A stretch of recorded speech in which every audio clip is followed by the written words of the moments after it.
Sérgio Rodrigues da Costa Silva, conhecido como Sérgio Bomba, foi assassinado nesse domingo no Recreio dos Bandeirantes, no Rio de Janeiro. A gente tem imagens das câmeras de segurança. Sérgio foi morto a tiros enquanto estava num quiosque. O local foi isolado e preservado para perícia, segundo a Polícia Militar. Ele estava acompanhado de uma mulher. Segundo a polícia, todos os tiros foram na direção de Sérgio e ela, aliás, não se feriu. O crime aconteceu por volta das 9 da noite. Esse é o momento exato, portanto, da morte dele. Ele estava acompanhado, mas a execução tinha destino, muito provavelmente. Sakamoto, lembra demais o caso que aconteceu também recentemente na zona oeste do Rio de Janeiro, só que na Barra da Tijuca, quando, infelizmente, médicos foram assassinados por engano, né? Inclusive o irmão da deputada Samia Bonfim.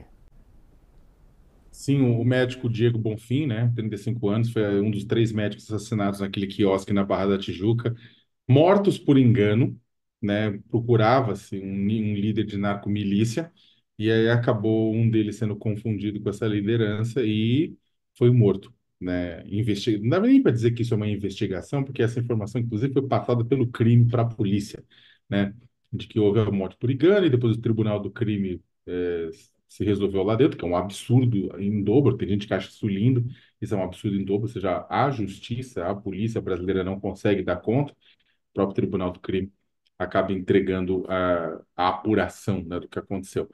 E agora, novamente, a gente viu agora uma nova liderança do crime, agora sim uma liderança do crime sendo assassinada num quiosque no vizinho Recreio dos Bandeirantes, vizinho do bairro da Barra da Tijuca, né?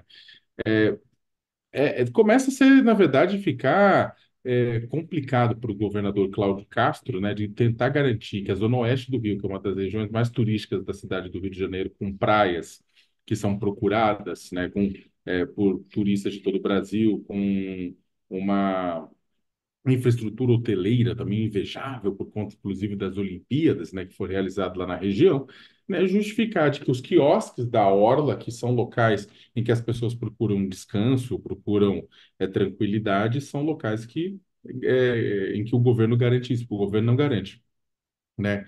Agora foi morto um crime. Ah, mas foi morto o crime. Não importa, ninguém tem que ser morto na rua, né? Ninguém tem que ser morto na verdade. Isso aí tem que ser. As pessoas que cometem crimes têm que ser têm que ser julgadas e presas, né? Agora você vai pegar, mas não acertou ninguém, não acertou a pessoa que estava com ele, né? Por sorte, né? Porque tivemos o caso do Diego e dos 2 colegas dele que morreram, né? Por serem confundidos. Então, a região dos quiosques lá da Barra da Tijuca é uma região onde virou um palco da criminalidade, viu? É uma região de assassinatos, né? A gente sabe que uma parte dos turistas e uma parte da população não se importa, porque no dia seguinte da morte do Diego, dias depois, já estava todo mundo lá bebendo, se divertindo no mesmo local, né? Mas se o pessoal local não se importa mais, porém isso traz uma imagem péssima, né? Primeiro que traz uma imagem péssima para o turismo do Rio de Janeiro no mundo inteiro. E segundo, é um termômetro terrível sobre o que é o Rio de Janeiro hoje. O Rio de Janeiro é um local em que os pontos turísticos se transformaram em palco de assassinatos, né? Em locais em que o turista não tem a certeza que pode tomar uma cerveja sem levar bala. E nesse caso, não estamos falando de docinho, estamos falando de morte, estamos falando de ser alvejado por um revólver, né?